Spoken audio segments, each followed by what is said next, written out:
C'est décembre, c'est l'hiver, c'est le calendrier de l'Avent de Clac, le clacandrier. Un jour, un film. Noël approche, c'est la saison des enfants et ça tombe bien parce que pour une fois on parle d'un film pour toute la famille et ça c'est génial. Tout à fait, tout à fait. Et d'ailleurs, pour parler d'un film pour toute la famille, on a ramené le plus familial des Belges. On a ramené le copain Liam. Eh oui, salut tout le monde. Salut Liam, on t'avait reçu pour les épisodes confinés sur la Cinétech, si je me souviens bien. Oui, exactement. Cette fameuse Cinétech qui n'existait pas en Belgique à l'époque. Et tu m'as d'ailleurs fait une petite blague il y a pas longtemps qui m'a fait rire, si tu veux nous en enquérir. Mais oui, j'ai reçu un mail d'un partenariat qui me dit « Ah, ça devrait vous plaire, la Cinétech est maintenant accessible en Belgique. » Ce petit mail auquel j'ai failli répondre « Ah bah c'est dommage, je participais à un podcast et malheureusement j'ai pas eu accès, mais... » Écoute, je me suis dit, j'ai essayé d'en rire un peu tristement, comme quand tu essaies de rire tristement devant une comédie de Kev Adams pour te forcer, pour dire j'ai payé ce billet, il faut que j'assume le coût du billet pour voir ce machin. Ah là là là là. Ouais, la Cinétech qui arrivait en Belgique la semaine après notre émission sur la Cinétech, c'est ça? Plutôt oui, c'est la semaine passée, ici. Ouais. Voilà. Là, on va voir un film qui est bien dispo par chez nous, me semble-t-il. Un film d'aventure, un film dépaysant. Quel est-il, Liam? Bien, Kubo et l'armure magique, un film des studios Laika qui date de 2016. Kubo! Kubo! Est-ce que tu m'entends? Kubo! Ton village a été réduit en cendres. Nous avons peu d'avance sur tes ennemis. Il faut partir, dépêchons-nous.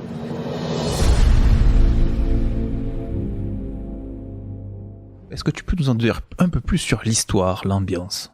Bah oui, bien sûr. Alors Kubo, c'est un jeune garçon qui est borgne, qui adore raconter des histoires et qui un jour se retrouve confronté au conflit familial qui nourrit donc son histoire depuis même sa naissance, et il va devoir essayer de retrouver la fameuse armure magique de son père disparu pour essayer de pouvoir vaincre son grand-père qui veut tout simplement lui enlever son dernier œil. Et j'ai très mal résumé ce film, mais franchement, voilà. Ça a l'air bien épique en tout cas. Ah bah c'est le cas, franchement, c'est effectivement, je l'ai revu justement tantôt exprès, et il y a énormément de morceaux d'aventure, d'action qui sont hyper beaux, qui sont hyper prenants, qui sont hyper épiques, et qui en plus fonctionnent par l'art de la stop motion. Alors la stop motion, donc c'est l'animation mouvement par mouvement.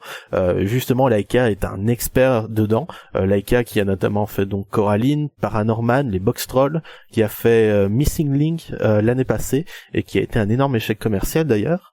Mais pour le coup, la technique ici arrive à se mêler aussi un petit peu avec de l'animation 3D, notamment pour la scène d'ouverture, tout simplement parce qu'il n'y avait pas assez de matériaux pour faire la vague géante qui illustre l'ouverture. J'essaie de pas trop en dire pour vous laisser la surprise, mais résultat, il y a vraiment un mélange des techniques ici qui est passionnant. Il y a même une petite réplique balancée par un personnage qui joue là-dessus, et c'est l'un des nombreux points que je trouve passionnants dans Kubo et l'armure magique. Tu nous parles de points passionnants. Justement, quels sont les points forts? Pourquoi as-tu choisi ce film? Bah déjà, je trouve que c'est la quintessence du studio Laika parce qu'il est réalisé par Travis Knight. Travis Knight qui est justement le créateur du studio et qui a travaillé sur les films précédents en tant qu'animateur, justement pour pouvoir être au plus proche de ses employés et pouvoir maîtriser au mieux la technique de la stop motion, et qui ici pour ce premier long métrage fait une déclaration d'amour aux artistes. Kubo, c'est vraiment un artiste, c'est un conteur qui utilise justement de l'animation, ici le papier, l'art de l'origami, pour pouvoir essayer de toucher tout le monde tout en racontant sa propre histoire et se réapproprier donc son passé pour pouvoir le faire vivre et pour pouvoir rendre les morts vivants par l'histoire du mythe, par l'histoire de la narration. Le mythe, justement, parce qu'il y a beaucoup... on est vraiment dans la structure du monomythe de Joseph Campbell, mais en même temps, on arrive à triturer un peu cela, et justement, c'est ce qui est passionnant dans cette façon de traiter sa mythologie, qui est à peine dressée, mais qui parvient justement à souligner une certaine richesse derrière, et qui arrive à éviter certains écueils de films familiaux, qui arrivent notamment à éviter une fin belliciste plutôt, je ne sais pas le mot, une fin trop guerrière et trop dans l'affrontement, pour plonger vraiment vers le parton et au final pouvoir faire un film qui parle vraiment de quelque chose macrocosmique. On est vraiment dans une grande mythologie, on est face Roi Lune, on est vraiment face à des figures qui sont importantes et les mettre dans un microcosme intime, celle d'une famille qui est détruite, qui est marquée par les rancœurs et qui doit trouver un moyen de se reconstruire justement par le biais de Kubo, ce jeune garçon borgne qui vit de son art. Ça a l'air poétique comme ça, c'est intriguant. Tu l'as découvert quand toi ce film? Il est récent ce film, 2016. Ouais, c'est ça, 2016. C'était la première fois que j'ai vu la bande-annonce sur YouTube. Je suis tombé directement amoureux du film et j'avais besoin de le voir. Je suis allé le voir directement le jour de sa sortie. Je crois que je suis allé le voir 3 fois en salle. J'ai essayé d'en parler à peu près à tout le monde et depuis je le revois régulièrement en Blu-ray, dont la dernière fois aujourd'hui exprès pour préparer ici, et clairement c'est le genre de film il faudra me dire pour me taire parce que je pense que je pourrais en parler pour un très long moment. Je sais pas si vous avez 5 heures devant vous, mais ma conférence tue-tête peut commencer si jamais sur pourquoi c'est un excellent film. Et d'ailleurs, toi, Liam, je crois me rappeler que malgré tout, tu es le docteur ES Laika sur pas mal de réseaux. Tu as quand même un énorme rapport aussi avec ce studio, quoi. Oui, c'est un studio que j'affectionne particulièrement, déjà parce que la stop motion, c'est un art que je trouve magnifique. Je l'ai découvert avec les studios Hardman à l'époque, donc voilà, c'est le Romit, Chicken Run. Ouais, c'est ça. Ouais, clairement. Et ici, justement, les studios Laika, je trouve qu'ils sont intéressants par leur manière de dresser des films familiaux, mais qui arrivent à aller plus loin.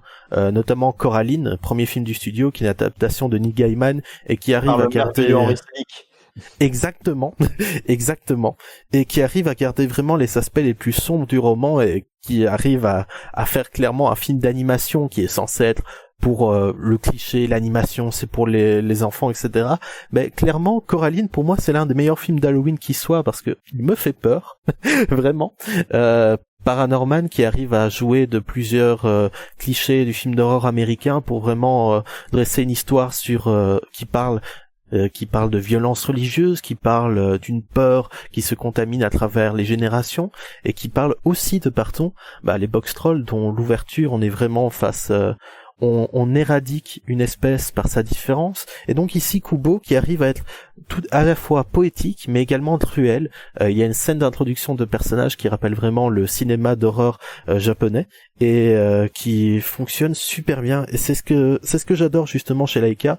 Ils font des films uniques, ils font des films familiaux mais qui ne disent pas mais qui justement utilisent le familial pour essayer de redonner ses lettres de noblesse et pas juste tomber dans des clichés ou dans des histoires que l'on a vues, revues et re-revues, et pouvoir parler de thématiques assez sensibles et en même temps pouvoir offrir des extraits de poésie tout en ayant une maîtrise technique qui est vraiment remarquable, parce que par exemple ici on a une figure, un squelette géant de 5-6 mètres de haut.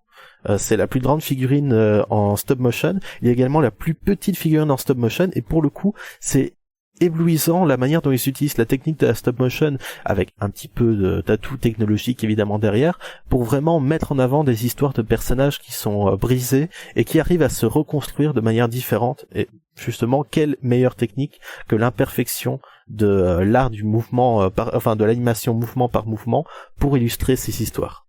Tu en parles tellement bien. Et si on veut voir ce film, Thierry, où peut-on le retrouver? Tu veux demander à Pierre Bellemare ou à Maïté? Oh non. Je me demande, je m'attends. Allez, Pierre Bellemare, tiens, vas-y. Tant pis, tu me tentes. Si vous voulez trouver Kubo et l'armure magique en VOD, c'est très simple. Il suffit d'aller en location sur Bbox ou sur Apple TV et peut-être aussi en achat sur Microsoft, Apple TV et Apple VOD au prix très simple de 3,99 sur Apple TV, 6,99, 9,99 à l'achat. Attention des prix, plein de choses. Attention à vos portefeuilles.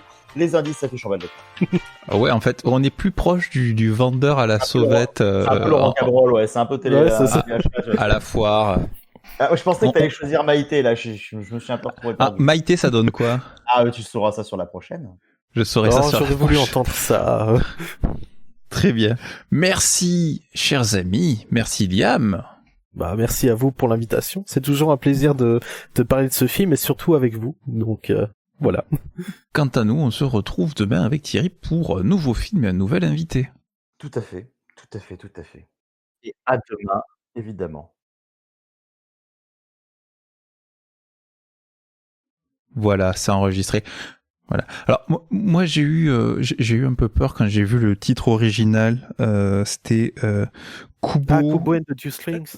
and the Two Strings. Alors j'ai eu un peu peur.